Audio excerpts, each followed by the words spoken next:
Olá, pessoal, sejam bem-vindos ao módulo 3 da nossa disciplina de projeto de captação de recursos, né? E nesse módulo 3 nós vamos adentrar sobre a estrutura formal de um projeto para capacitação de recursos. Deixa eu espelhar os slides que eu preparei para essa aula. Vamos lá. Muito bem. Aí com vocês. Então, no módulo 3, nós vamos então entrar no núcleo da disciplina, que é a estrutura formal de um projeto para capacitação de recursos. Então, lá no módulo 1, nos documentos, eu já coloquei para vocês lá um modelo base, e agora nesse módulo 3 tem uma estrutura formal, estruturada, né, desse projeto de captação. Então, aqui, né, você vai aprender item por item, como organizar um projeto de acordo com os padrões exigidos pelos editais públicos, compreendendo não apenas o que escrever, mas por que escrever cada parte e como convencer o avaliador, né, da relevância e viabilidade da proposta. Então, todo projeto, ele começa pela identificação do projeto e do proponente, né? Uma identificação clara de quem propõe e do que está sendo proposto. Então, devem constar o título do projeto, o órgão, a entidade proponente, a unidade executora, o responsável legal e o período de execução. Então, por exemplo, vamos pegar o mesmo exemplo que eu utilizei lá no módulo 2, né? Um projeto de implementação de um programa municipal de educação ambiental e gestão de resíduos sólidos, né? Um projeto proposto pela prefeitura, né, do município, você denomina, né, o município, é Araguatins, é um município de Pedro Afonso, de Dianópolis, é o seu município, né? Por meio da Secretaria Municipal de Meio Ambiente, com duração de 12 meses. Né? Então, a síntese executiva desse projeto é o cartão de visitas do projeto. Então, muitos avaliadores decidem se vão continuar a leitura a partir dessas primeiras linhas, que ela deve responder de uma forma sintética. Qual que é o problema? Qual é a solução? Para quem? Com que objetivo e com quais resultados? Então, essa síntese executiva, ela é primordial para chamar a atenção do avaliador. Então, nessa síntese, né, faz parte dessa síntese, né, o resumo do problema. Né, o problema resumido é a apresentação clara e objetiva do problema público que justifica o projeto. Então, tem que ser baseado em evidências, mostrar o impacto do problema para a coletividade. Então, por exemplo, o município X enfrenta um descarte irregular de resíduos sólidos em bairros periféricos, com identificação de 12 pontos críticos recorrentes, gerando riscos ambientais e à saúde pública. Né? A solução proposta, ela descreve de uma forma geral, né, a estratégia que vai ser abordada para enfrentar o problema. Então, deve estar diretamente ligada ao problema, indicar o caminho da intervenção. Então, por exemplo, a solução proposta, ela consiste na implantação de ações contínuas de educação ambiental, de um sistema piloto de coleta seletiva nos bairros prioritários, né? Então, é parte dessa proposta. O público-alvo é que indica quem vão ser os beneficiados diretos do projeto. Então, sempre que possível, tem que se informar a quantidade, tá? E a localização. Por exemplo, moradores do bairro A, B e C, totalizando aproximadamente 5.000 pessoas, além de alunos de 3 escolas municipais. Então, essa abordagem é primordial. Os objetivos, né, e os resultados esperados. Então, o objetivo principal vai expressar a transformação que o projeto pretende gerar. Então, deve indicar aí a mudança e não apenas as atividades. Então, por exemplo, promover a melhoria da gestão de resíduos sólidos e a conscientização ambiental da população local. Né? Resultados esperados são as mudanças concretas e verificáveis ao final da execução do projeto. Então, devem ser mensuráveis e alinhados aos objetivos. Exemplo, redução de 30% dos pontos de descarte irregular, capacitação de 100 moradores, implantação da coleta seletiva em 3 bairros, certo? Então, a contextualização e o diagnóstico do problema, que nesse item aprofunda-se o problema resumido, né, lá na síntese executiva. Então, deve ser apresentado dados, evidências, o contexto territorial, o contexto institucional, para demonstrar a existência e a relevância do problema. Tá? Exemplo, relatórios de fiscalização municipal, mapas de pontos críticos, dados, né, da própria limpeza urbana, certo? E a justificativa do projeto, né, responde por que o projeto deve receber recursos públicos. Então, deve relacionar o problema às políticas públicas, ao planejamento governamental, aos riscos de não intervenção. Então, por exemplo, a ausência de ações estruturadas, o quê? Mantém o ciclo de descarte irregular, aumenta os custos públicos e os riscos para a saúde pública também, tá? Então, os objetivos do projeto.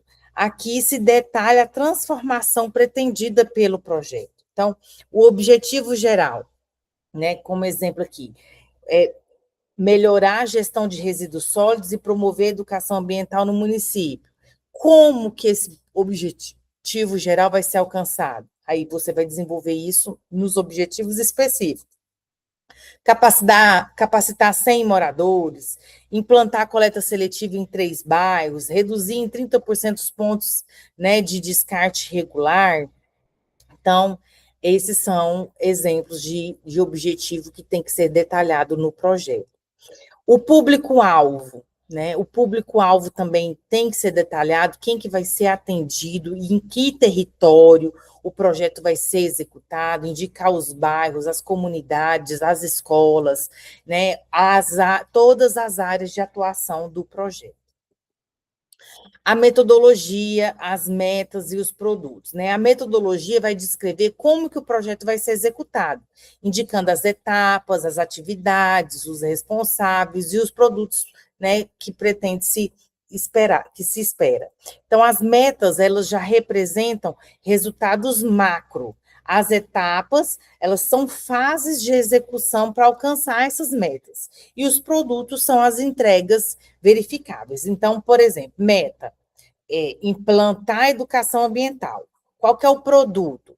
12 oficinas realizadas com lista de presença, com relatório técnico, tá? Então, para toda meta, a meta, ela vai gerar um produto, né, e vai ter as ações para atingir essa meta. Através de quê? Vão ser as oficinas, o que vai constar nessas oficinas, qual que vai ser a metodologia empregada nessas oficinas, tá? Pode fazer também, fazer ações da população nos pontos críticos, tá? E temos também o planejamento temporal, que é o cronograma físico, né, que vai organizar as atividades no tempo, vai distribuir as etapas por meses, por trimestres. Então, exemplo, primeiro, segundo mês vai ser feito o diagnóstico, mês 3 ao mês 3 ao 6 vai ser feita as capacitações, do mês 7 ao 12, implementação e avaliação. Então, tem que descrever detalhadamente, de forma temporal, esse cronograma. E tem o orçamento, né? O orçamento é o que vai ser importante para você demonstrar o que você precisa de recurso. Você não está indo captar um recurso, então você tem que apresentar um orçamento detalhado para saber onde que esses recursos vão ser empregados. Então, o cronograma do desembolso, ele indica, né, quando que os recursos financeiros vão ser utilizados, tem que estar alinhada ao cronograma físico também. Então, maior desembolso vai ser lá na fase de implantação da coleta seletiva. Então, você vai ter que ter um orçamento maior para essa fase, né? Então, cada item detalha, nós temos lá no orçamento, voltando aqui no orçamento ainda, esse item do orçamento, tá, financeiro, ele detalha os custos do projeto, com itens financiáveis, quantidades, valores, e as justificativas. Exemplo, instrutores para as oficinas, né? Você vai pagar por hora para eles darem, né, as oficinas, o material didático, quanto que custa, sinalização dos pontos de coleta de descarte de resíduos, então vai ter um custo, então sempre tem que quantificar e mensurar esses custos. Os indicadores e avaliação. Os indicadores mostram, né, como que os resultados serão medidos. Pode ser indicador de insumo, indicador de insumo, pode ser indicador. Cadê? Deixa eu voltar aqui. Ainda está esperando. Indicador de insumo, indicadores de processo, de resultado, de impacto. Então, número de pontos de descarte regular reduzidos, né? Isso são os indicadores, indicador de processo. Por exemplo, o número de pontos de descarte regular de resíduos que foram verificados em relatórios de fiscalização municipal. Então, isso está lá no diagnóstico, tem que constar lá no diagnóstico, tá? Então, isso é um indicador. A sustentabilidade do projeto, ele apresenta como que as ações terão continuidade após o término dos recursos, né? Então, incorporação das oficinas num calendário anual da secretaria, capacitação permanente da equipe local. Então, esse projeto, ele não se finaliza com o encerramento da capacitação, da captação do recurso. Ele tem ações continuadas, ele tem que persistir. Então, você tem que indicar como que isso vai dar sustentabilidade nas ações governamentais. Prestação de contas e transparência. Então, todo captação de recursos, pessoal, todo você, ao final, ou até mesmo alguns editais, eles exigem relatórios parciais e o relatório final. E deve haver a prestação de a prestação de contas com a comprovação dos gastos, né? Então, indica a prestação de contas, isso indica como que vão ser realizados os registros, os relatórios, as comprovações de despesas, as entregas do projeto.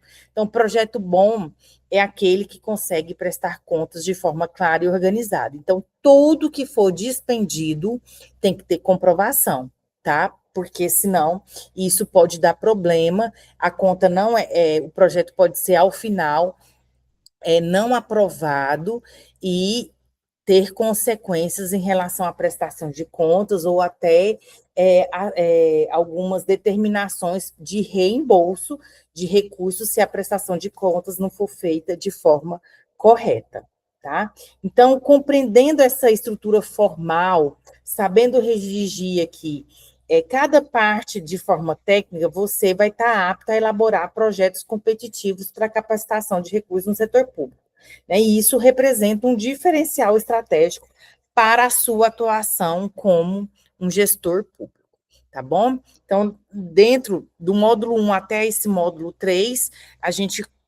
nós colocamos, já disponibilizamos alguns modelos que podem orientar vocês. E lembrando que todo projeto ele tem que ser elaborado vinculado às exigências do edital, tá? Então, quando se tem a disponibilização de recursos para a gestão pública, essas capacitações, né, elas passam por um crivo de seleção do melhor projeto alinhado com as melhores ações. E todos esses projetos têm as exigências por parte dos editais. Então, sempre tem que, o seu projeto tem que ser elaborado atendendo às exigências dos editais. Muitas vezes, nós já tivemos em outros módulos como que se constrói matrizes de risco, né, planilhas para demonstrar os impactos de um projeto. Então, tudo isso tem que estar sistematizado para apresentar a melhor proposta, tá bom?